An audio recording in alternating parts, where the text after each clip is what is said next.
I'd like to call the meeting to order. It's September 14th, 2016. Tonight we have a public hearing to give our citizens a chance to talk about the 2016-2017 budget. Will you please call the roll, Sue? William Baumgart. Here. Barbara Brezink. Here. Greg Dietz. Here. Amanda Roddy. Here. Patricia Madden. Here. Patrick McCaffrey. Here. Kurt O'Brien. Here. Karen Reinacek. Here. Joseph Como. Here. And Sue, will you also verify that the meeting's been properly posted? Yes, it has. Okay, thank you. The district's annual budget development process began last November and will continue until late October when the Board of Education takes action on the final budget and tax levy.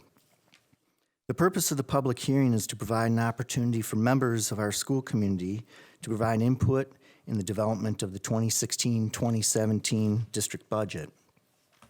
The preliminary budget has been made available to the public to review on the district's website, published in the Waukesha Freeman, with copies also available in the district business office located at Lindholm Administrative Building at 222 Maple Avenue.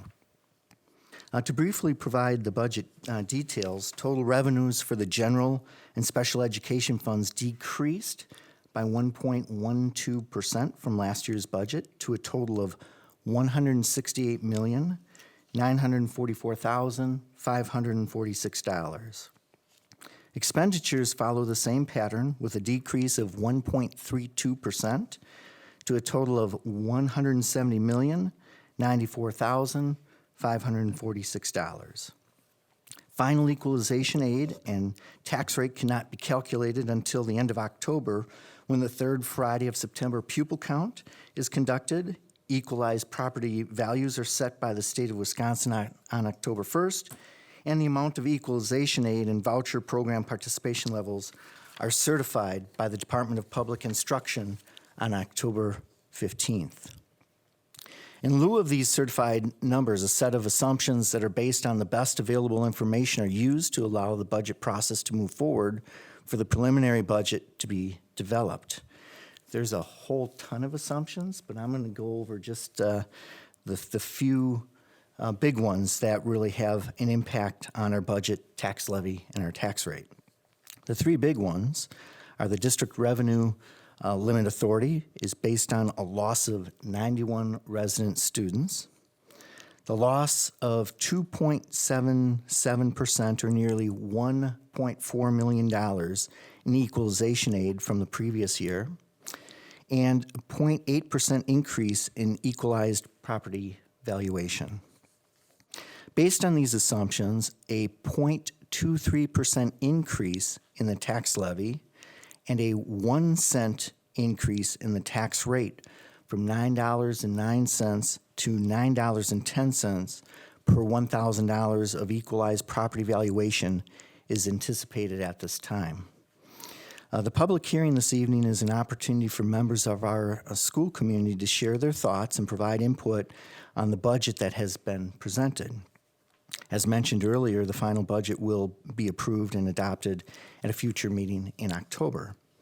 Though tonight is the public's formal opportunity to provide input, I want to invite all members of our school community to reach out to Darren Clark, our district's CFO, at any point in time during the budget development process to share their thoughts and insights.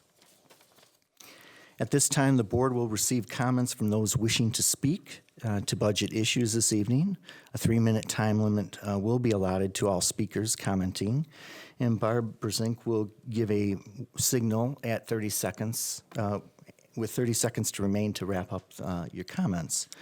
We expect that the audience will be respectful of the speaker and of the Board of Education, refrain from responding with verbal comments, cheering, applause, or other behavior that will detract from the meeting.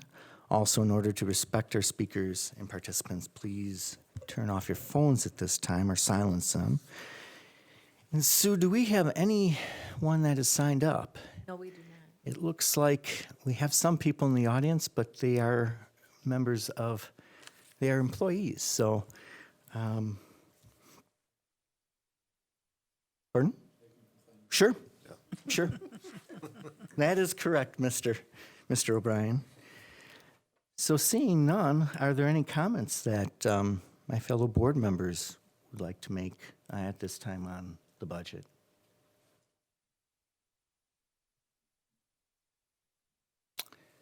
If not, I guess this is a very short public hearing and we stand adjourned.